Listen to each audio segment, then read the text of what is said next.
Conversations with the Heart by Shaun Grant. About the author. I remember it like it was yesterday. I was the third of four boys growing up on the rugged streets of New Orleans. I get a kick out of the laughs people express when I tell them that. I can admit, it's hard for a lot of people to believe the man I've evolved into today. At that time, my dreams of becoming an NFL superstar was all that I wanted. This became my first lesson in what unbridled dedication and hard work could do for me in my life. I was a mama's boy, and I wasn't really interested in girls that much. So for my mom, I wasn't much trouble. I just wanted to play football.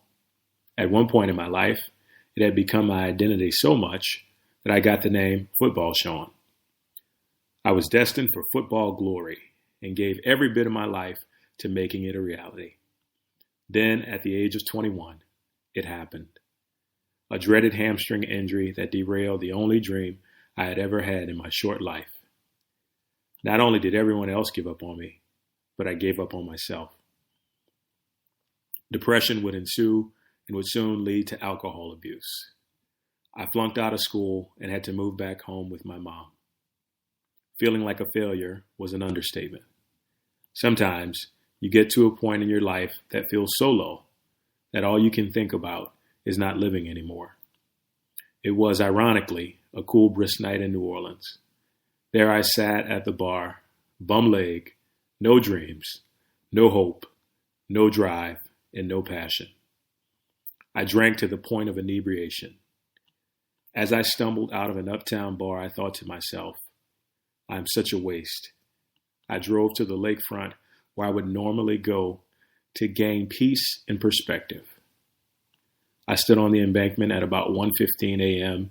in the morning, thinking about my last move. I looked back on my life of 22 years and briefly thought about how I would be remembered. But I just couldn't seem to shake the fact that I never became the athlete I wanted to be. I never found the lover I wanted to share my life with. And I just never did anything that I had hoped for. These last feelings of despair and hopelessness pushed me to the driver's seat of my car.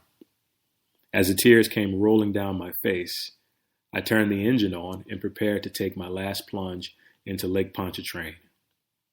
Then, in the still of the darkness and despair, my cell phone rang. I didn't want to answer it, but I couldn't resist.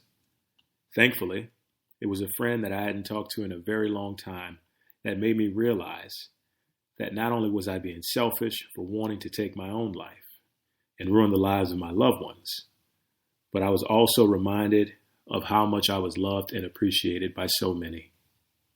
All I had to do was keep battling. Keep battling back when the storms of life fight you. Never give up, she would say.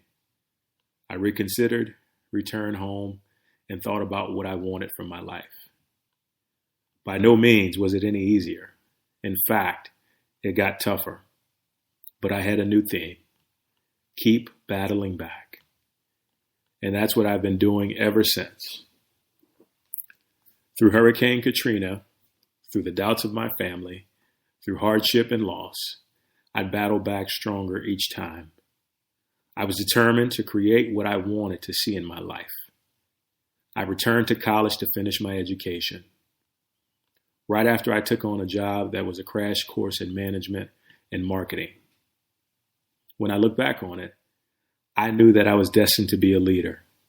So I made it a point to do as many things as possible that would enhance my life. Ironically, the same site of my would-be death became the site of an immense amount of spiritual growth. This would play a huge role in what would be the biggest leap of faith in my entire life, my move to Los Angeles, California. I did something I hadn't done since I was a kid. I became an actor and a performer and loved every minute of it. It only made me a greater person, but it helped me succeed in a profession that was unimaginable to anyone I had ever knew. For the first time, I was doing the impossible.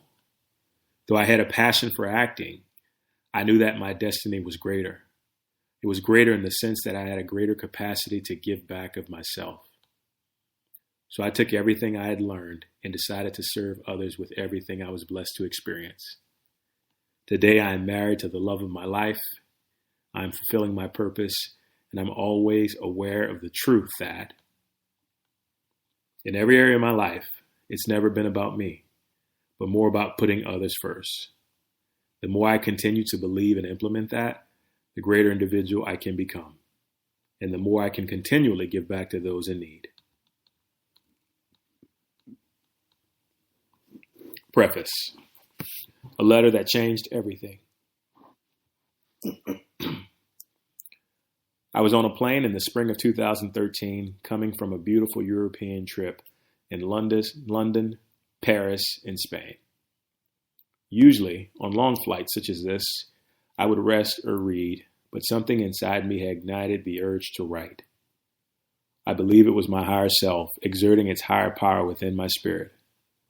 What ensued was a letter that sparked an enormous amount of enthusiasm that has never subsided. It was as if I had connected to a greater version of who I was that wanted to be sure that I always knew what I was capable of. My heart was full. I never thought it was possible to directly see the God within yourself, but at that moment, it was overwhelming me. Needless to say, the events that happened when I returned to Los Angeles sparked a new period of self-love, self-assurance, and self-acceptance. Always be aware that the moment in which something greater than yourself rises up within and shines a light on the real you. When it does happen, rejoice, embrace, and act upon its instructions. At this point in your life, I think you have had just about enough people telling you what you can and cannot do and what you could and should do. Sure, people may mean well, but what I think that you're finally learning is now that no one or nothing has any control of your destiny but you. I notice when it seems like you get stuck, you give all of your power away. You know exactly what I mean. You were not created to be this way. When you need guidance, talk to me. Be still with me and trust that without a doubt, what you feel in your heart is right. Do not worry. Everything will always turn out just right. Just be patient. In life, it's important to always take those huge leaps of faith. Never sell yourself short either. Your value won't resonate to others unless it resonates within you first. You will always be guided to do great things that not only challenge you, but also help you realize your worth. You were made to live in incessant victory. And just so you know, the victory has already been won. You wouldn't give back the championship if you've already won it, would you? Didn't think so. You have absolutely nothing to lose but a world of happiness, peace, joy, love, and wealth to gain. Remember those things you've learned because they will contribute to the uncommon success that awaits you. And last but not least, don't let self-doubt or unbelief stand in your way. Now is the time to move those mountains in your life that have held you back from all the amazing things life has to offer.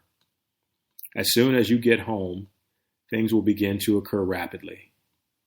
Capitalize on each of these opportunities, one by one. When you need clarity, come to me in silence, and the way will be revealed to you. Cease dealing with anything that is not worthy of your ultimate development.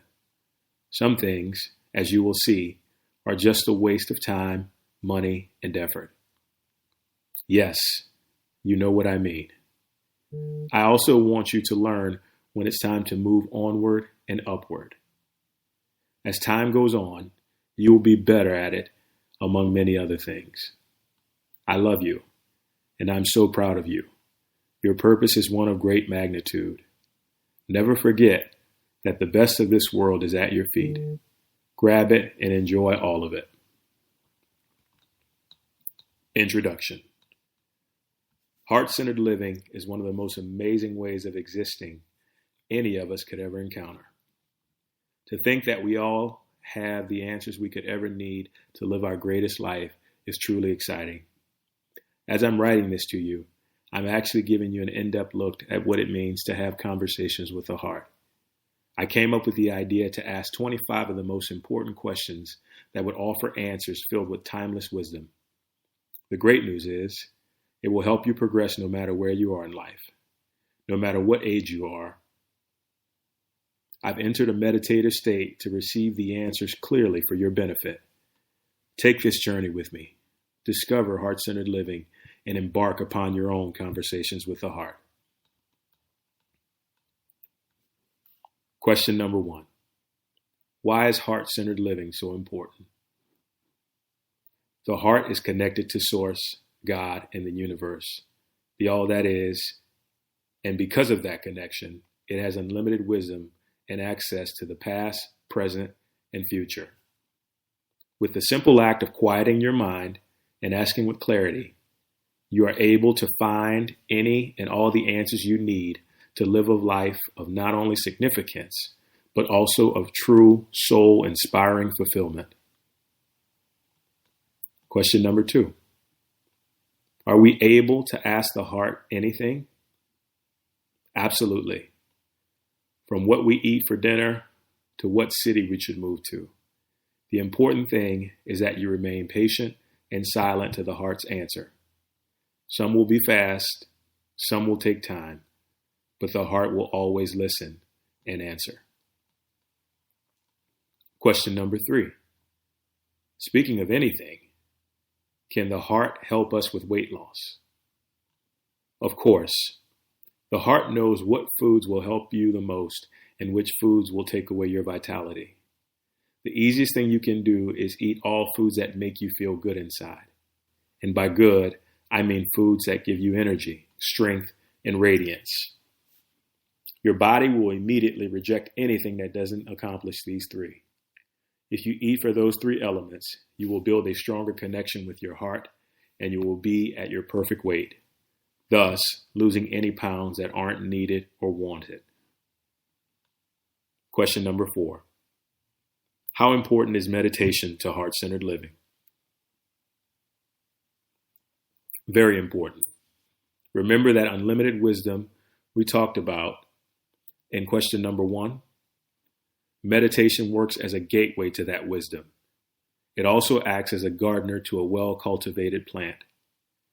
It will prune away all the things that you don't need, whether it's mental, spiritual, emotional, or physical. It allows your soul to be purified in order for it to prepare you for the things that truly matter. Question number 5. Is it hard to start meditating? Not at all. Source doesn't call you to be Gautama Buddha or Jesus Christ. It desires that you start so you can begin to receive your unlimited spiritual gifts. Take a moment to look inside of your hands. Good. Now breathe deeply. Close your eyes now. Picture your hands and breathe deeply again. Continue this for the next few minutes. As you relax more and more, get excited. Congratulations, you are now meditating. Remember, all you have to do is begin, and Source will lead you the rest of the way. Question number 6. Can we talk about the importance of mindfulness? Yes, thank you for bringing it up. Mindfulness, or in simpler terms, living in the moment, helps us to cultivate self-awareness. Self-awareness allows us to see the truth of how unlimited and infinite we are as spiritual beings. Did you know that the more we stay in the moment, the more dynamic and infinite we are?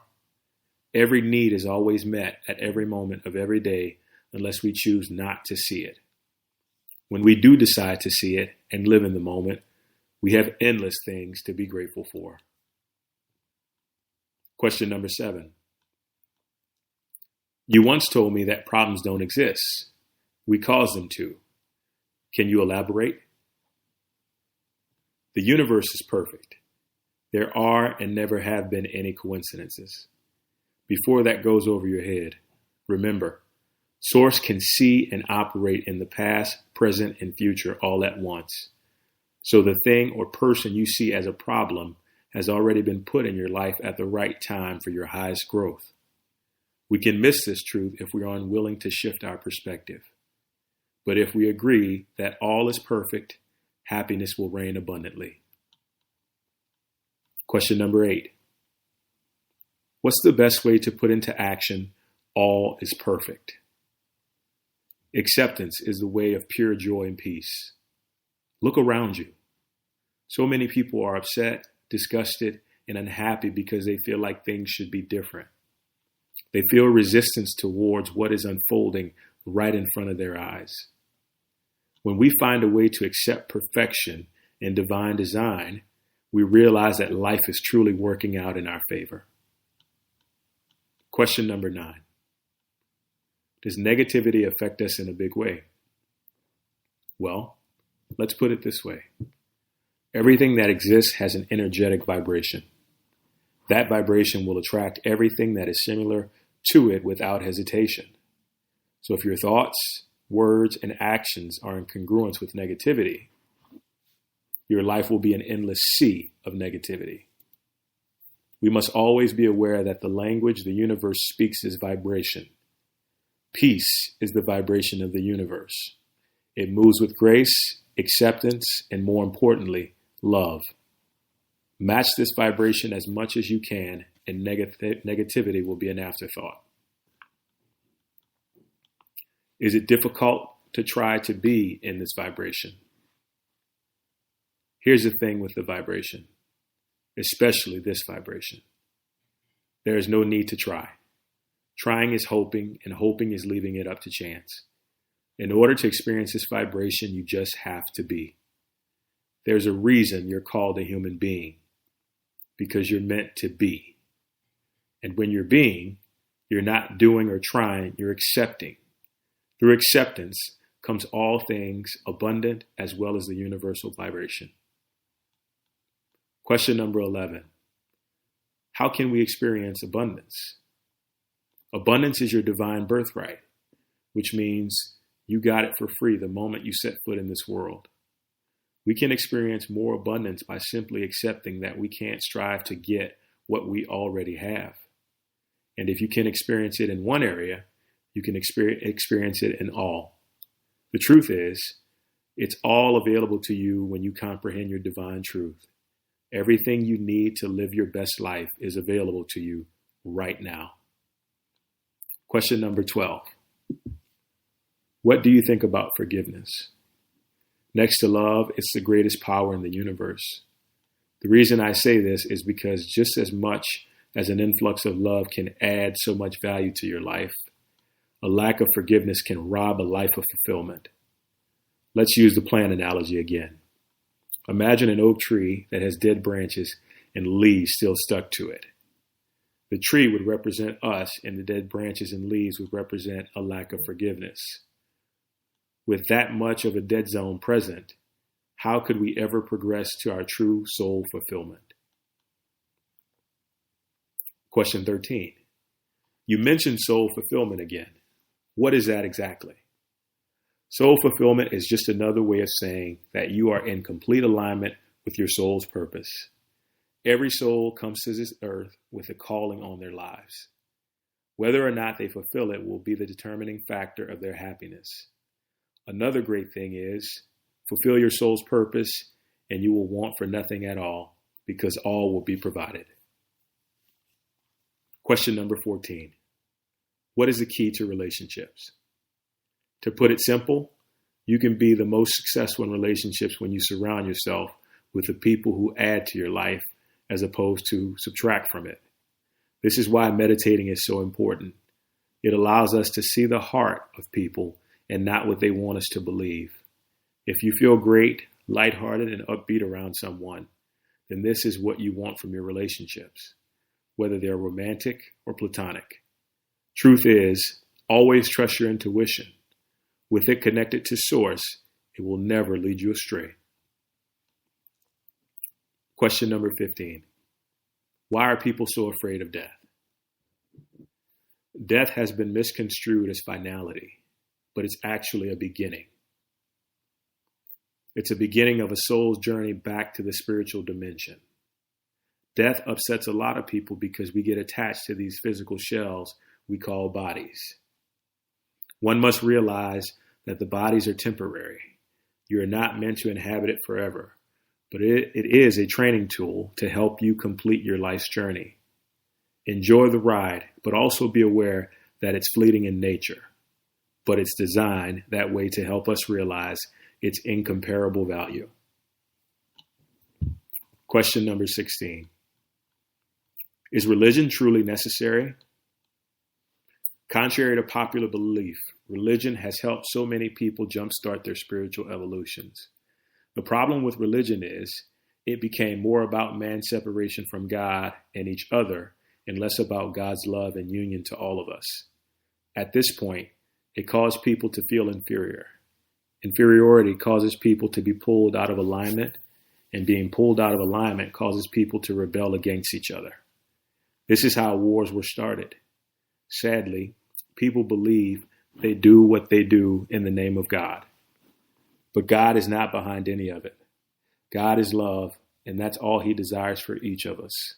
So yes, religion is only necessary if it's practiced in love, meant to help humanity and enable a person to evolve spiritually. Question number 17. Why do people give away their prayer? Sadly, because of fear. When you take responsibility and utilize the divine personal power you've been given, everything falls on your shoulders.